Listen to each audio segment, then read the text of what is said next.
And now it's time for some shocking MCU news. Turns out Eternals stinks. I know, you're shocked. Here we are at Cosmic Book News. It was kind of wrapped up the little story for us with the headline, Eternals worst Marvel movie. Because the Rotten Tomatoes score plummets. Well, yeah. You know, what's Rotten Tomatoes worth these days after they've lost all credibility? But nevertheless, yeah, it plummeted down to 63%.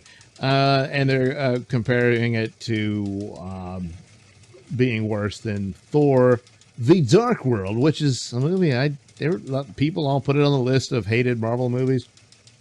It doesn't nearly bother me as bad as some others, Spider-Man. But this is the state of affairs here, and it's just no shock at all. You know, the way this thing's delivered. And actually, this is the brightest I've seen the colors of the suits and everything. I don't know if he kind of messed with it for the article, but because it looks really drab. And if you know anything about the Eternals, which are, yeah, I know you don't. Most people don't, even in the comic book world. It was a bit of a failed project that Jack Kirby did. Still, it's a fascinating story in his pursuit of the idea of forgotten gods and stuff like that. And after having to move on from New Gods from DC and coming back to Marvel, he approached the themes again here with Eternals. And the idea was that Feige wanted to head off New Gods with Eternals, which speaks of slap-job-itis. And then for once, Warner Brothers seemed to be wise enough to cancel that project as it was looking and sounding just awful. And but MCU was full steam ahead.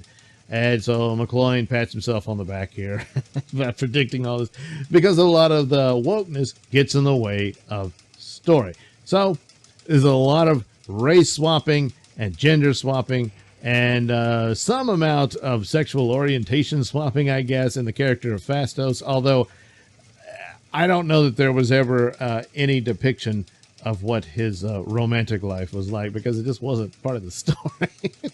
So, technically speaking, I suppose you could slap that onto him. So he's going to be in this homosexual relationship and all that sort of stuff in the film. And they have kids and all that. So that's probably not that big of a deal. But in the character of Makari, who was a man, and it was now to be gender swapped and play a deaf woman who's also a woman of color. So I don't know her, whatever. But anyway, not white. So there's that checks off that box in several cases because she's deaf. So now you have to rewrite the character. Well, maybe really only 2 times over. I mean, the race swapping probably wouldn't be that big of a deal. But considering they're gods and whatnot, well, not really gods. They're just super duper humans that the Celestials made and all that. It's a long-winded story. But anyway, you break away from the source material so much so that it's no longer the story that you're claiming it to be. So you slap on the brand name. I said, these are Marvel characters, so you know you like Marvel, so show up, you know, when they don't, admittedly, don't care about it. I think it was Feige going on. Well, so few people know about this, it doesn't matter that we're changing everything because no one knows what it is. And so no one knows, including you. And so it's obvious you don't care about these stories, and it's going to show. Going to show even to people who they don't know about all this stuff, Jack Kirby and all that either. But you still got to produce the story, the adventure and action that people like Kirby produced. And it doesn't appear they did that here. So he goes on about the wokeness and, you know, about the business of they don't want to use the term X-Men for X-Men. Talk about wanting a brand name and throwing it away, huh? So, well, they want to get busy to piss off all the right people, you know, all the people they hate. And then, ironically enough, preach about bigotry. Weird, huh? So anyway, it goes into the New York Post reviewing this, that they got to pre-screen this thing. So, seriously, what a snooze. Fresh off of winning the Best Director Oscar for Nomadland, Chloe Zhao has upchucked one of the MCU's worst movies in ages. Now, Chloe Zhao may have done very well with Nomadland. I don't know. I didn't see it. But is Nomadland about superheroes? Is it an action-packed movie, an adventure? You see, you do well in what you know, and then suddenly get plopped into something because, well, you're a woman and you're not white. And all that stuff because they forgot that she's also a big deal critic of China. Yeah, whoops, they forgot about that part, didn't they? Yeah, China didn't like that. Oh, well, what are you going to do? Yeah, looking for that other audience, huh? All that extra cash is going to make up for all the domestic audience that you pissed off. Nope, not going to happen. Anyway, the film is achingly earnest in tackling issues of diversity and representation, but fails as engrossing entertainment. Well, there you go. That's pretty much all you need to know.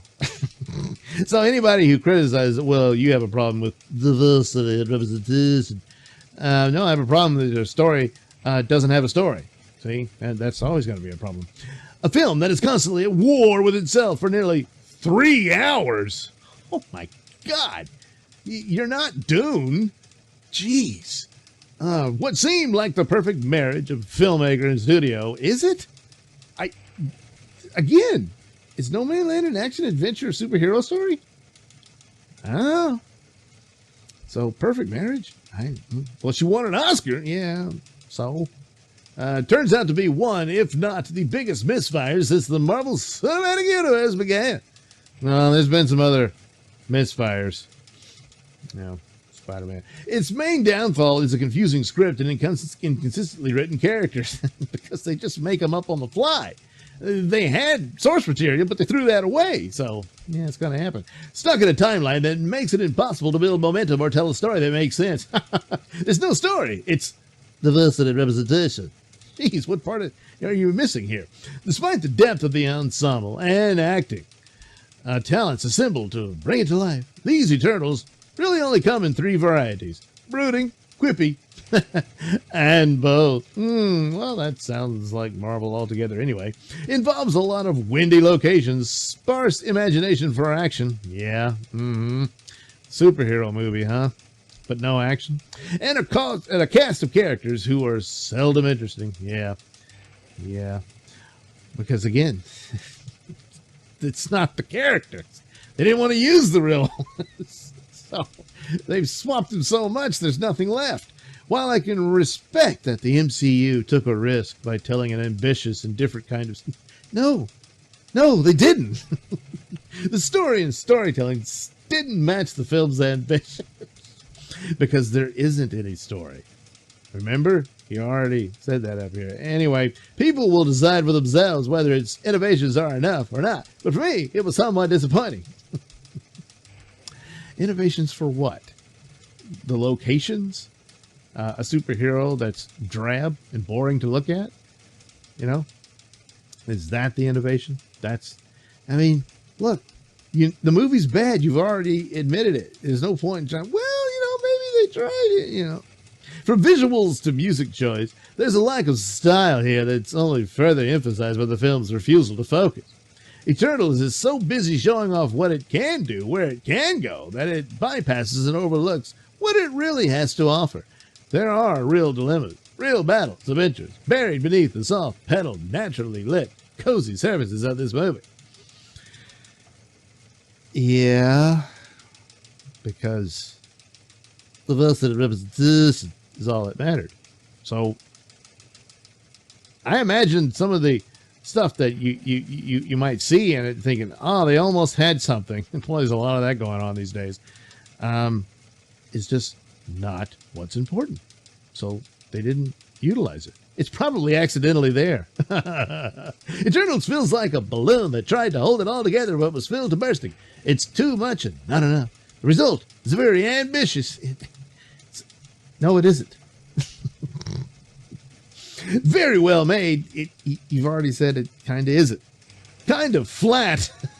See, a well-made, boring, forgettable piece of crap. Yeah. And unfortunately, forgettable film. I guess if you say, wow, you really intended to be crap. And boy, did you succeed. So, yeah. It flies high, grapples with huge themes and ideas. I doubt it. Tries to keep check with humor and heart. But the whole thing feels so overblown and overwrought that you kind of walk out of the screen in a daze. Yeah. There's not much there. No, afraid not. See, even she's bored and she was there. So,